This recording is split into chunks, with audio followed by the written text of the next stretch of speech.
Hi, I'm Jake. I make RPG supplements and videos about Pathfinder 2, or PF2. I love PF2. This is the greatest game I've ever played, or at least ever run. So today we're continuing our archetypes that are in Player Core 2, starting with Poisoner. Really was just realigned with the new alchemy, how it works. You gain the advanced alchemy benefits with the Poisoner dedication at level 2. You can use advanced alchemy to create 4 alchemical poison consumables each day. And they got advanced poison craft, which is the same as advanced alchemy, which gives them more poisons per day. They did get a slight nerf, but really it should have always been that way. It just wasn't stated before. So it's on poison coat. After you coat the coat with poison and you use it on somebody, the poison becomes inert. The poison becomes inert wasn't part of the feat instructions previously. It made sense, but, people argue. Ritualist got a slight nerf, a new feat, and 2 feats combined into 1. So they changed considerably, considering that most archetypes didn't change. So Ritualist, with a dedication. Previously, you could learn 2 uncommon rituals of half your rank, half your level, or lower. Now, it's level 4 feat, like before, but you learn 2 uncommon rituals of 2nd rank or lower no matter when you take this feat, which kind of stinks. But it won't affect most people. I'm not really sure why they even put that in there, but whatever.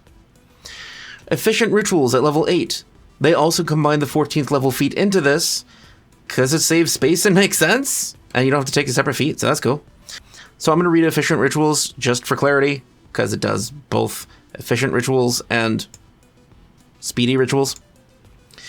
You can perform particularly extensive rituals in less time. If the ritual normally requires 1 day to cast, you can cast it in 4 hours. If it takes longer than 1 day, you cast it in half the number of days rounded up at 14th level.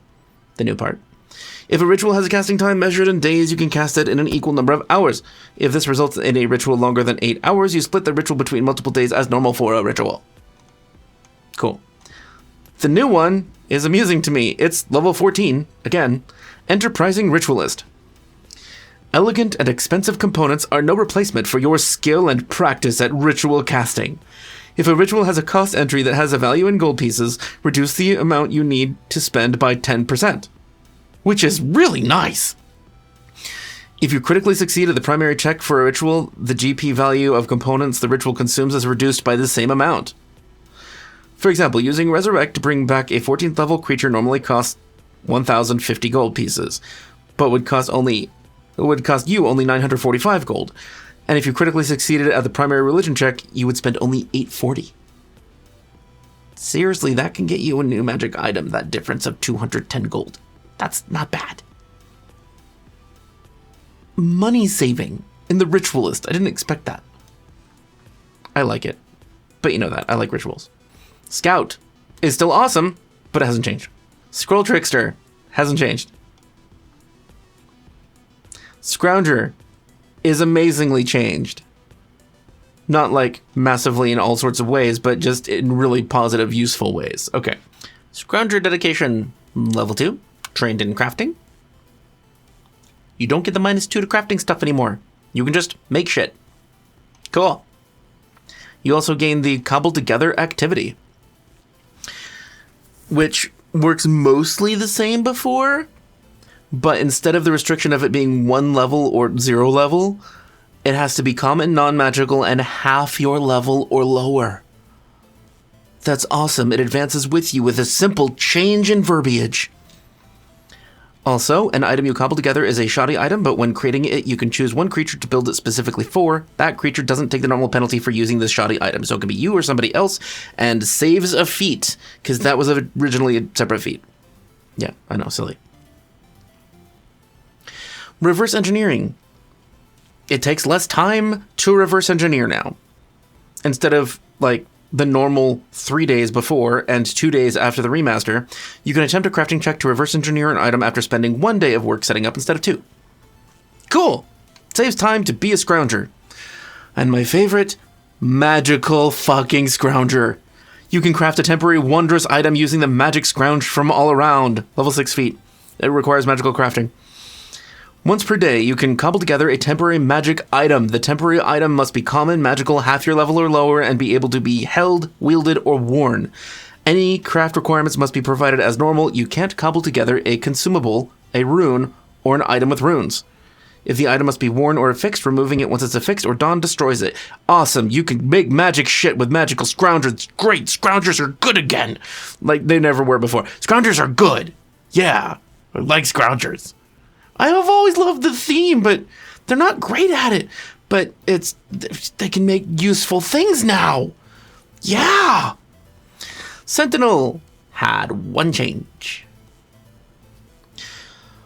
Level 6 feat armor specialist. They added the line, you gain the armor specialization effects for all armors you are proficient with, not just medium and heavy.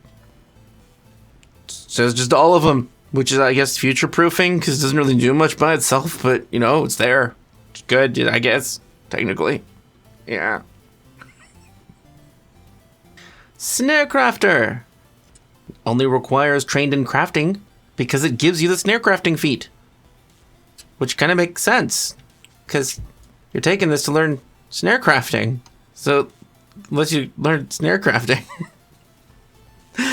Also, the dedication states that when you increase your proficiency rank in crafting to expert, master, or legendary, add 3 additional snare formulas to your formula book. The snares must be of your level or lower. So cool. I'm glad it tracked how you improve this. It also says, special, rangers can adapt snare crafting techniques to create snares from natural materials. If you are a ranger, you can use survival instead of crafting for all prerequisites and functions of feats from this archetype. This includes using survival to craft a snare. Cool. Great adjustment. I don't really care much, but it's saving a skill, I guess? It doesn't really seem like it was that big of a deal, but it fits the theme well. It's a good theme, because rangers can make snares in the wild, because that's kind of what you have to do with survival to catch things. Surprise snare, changed slightly. Level 4 feat, 3 actions. Still has a manipulate trait. At the end, it added the snare automatically triggers. I guess that makes sense, because the enemy would trigger it because you put it in their square. I kind of figure people just imagined that that's how it worked, but okay, clarification is never a bad thing. And that's all that changed for the Snarecrafter. Nothing bad, couple good things. Nothing to write home about. Talisman Dabbler. They just don't care about. Why not? Talismans aren't great, man. Can you make the archetype better? It's good art. The art's good. Alright, Talisman Dabbler. Vigilante. There were a couple of minor changes. Just slight improvements. Not really a big deal, but for the dedication as far as the dedication goes, it states at the end of it that you can spend 1 week of downtime to create a new social identity. Like if you completely blow your identity, it takes a week to get one back. Just the time frame wasn't specified before. Safe house, level 4 feet. It's no longer the size of one 10-foot cube. It's now 2 10-foot cubes, which makes sense because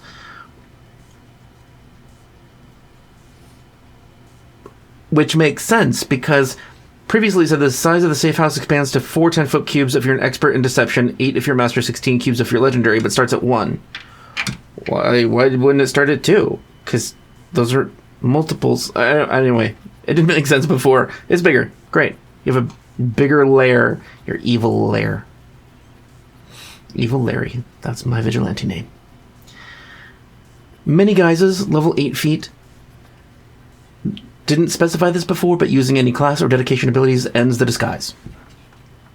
Kind of obvious, but again, it's clarifying. And level 12 feet just got a slight clarification in wording. Frightening appearance. Instead of saying that you can attempt a demoralize to each enemy within 10 feet of you, it says it's in a 10-foot emanation. It's not much different, it's just that's technically how the area works. It's an emanation. Fine. Viking. I'm so glad they changed Viking. Pirate, Viking, Weapon Improvisor, Scrounger, these things got great upgrades that makes them useful. Alright, Viking. So, the level 2 Viking dedication, you gain the additional lore general feat for sailing lore and warfare lore, not just sailing lore anymore, which is good, because warfare lore is actually useful, not just for the commander, but it will be for the commander, because that's their main skill that they use. but it's also like knowing tactics and shit. It's useful. It's not just sailing.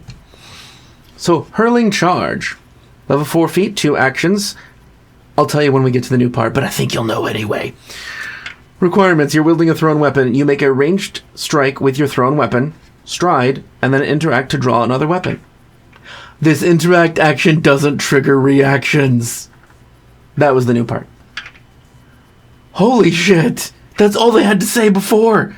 That's great! Now it makes some sense! Yeah, because, like, throwing something, running up to somebody, and then pulling out your weapon just because you're smacked in the face sometimes. That just seems stupid. So it doesn't get you smacked in the face. Great! Go Viking! Viking weapon familiarity has the same tagline that I've mentioned before for all the weapons. For the purposes of proficiency, you treat any of these weapons as simple weapons. And to reiterate, that was the battle axe, hatchet, longsword, shield boss, shield spikes, and short sword. Also added, at 5th level, whenever you get a critical hit with one of these weapons, you get its critical specialization effect. Great!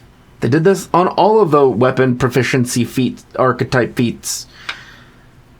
Cool. So far, it's just upgrades. And they have a new feat. Viking has a new feat. It's weird. Level 8, Into the Fray, 2 actions. Requirements. You are wielding a one-handed melee weapon in one hand and a shield in another hand. You charge into battle with shield splintering fury. You leap, stride, or swim. Make 2 melee strikes during this movement, one with your one-handed melee weapon and one with your shield or a weapon attached to the shield, like a shield boss or shield spikes. You can make these strikes at any point during your movement, and each must target a different enemy. Both attacks count toward your multiple attack penalty, but don't increase your penalty until you have made both attacks. This is great. The Viking seems cool now. You can actually use it, it's functional, and it's not just about kicking spray up into your allies' eyes while you run up to them to get hit in the face. Viking's better, obviously. Weapon Improvisor changed in one really minor way and one major way. I'm going to read the minor way first, because it just doesn't require much explanation. So it's the 8th level feat, Makeshift Strike. 1 action, you interact to pick up an unattended object in reach you could use as an improvised weapon, then strike with that improvised weapon. It no longer has to be at chest level, so you can pick up a table and hit somebody with it. Great. Or floor tiles, or roofing tiles. I know, in reach, whatever. Alright, so here's the awesome thing, and the thing that was the most lengthy of a change. So for improvised pummel, it's no longer just an action. It's when you make a strike with an improvised weapon you're wielding, all of these things apply. Including, if you're benefiting from hand wraps of mighty blows, you use the hand wraps item bonus if it's higher, and can choose to use its number of damage dice. Any property runes from the hand wraps also apply if you use the hand wraps number of weapon damage dice, provided they could apply to the improvised weapon, as determined by the GM. You pick up a chair and it becomes flaming. Fuck yes! Weapon Improviser has teeth now. Yes. I like Weapon Improviser now. It's good. But seriously, being able to pick up something in reach and use it as a makeshift strike instead of, like, has to be at your chest level, so it has to be a mug, like, every time it's going to be a mug.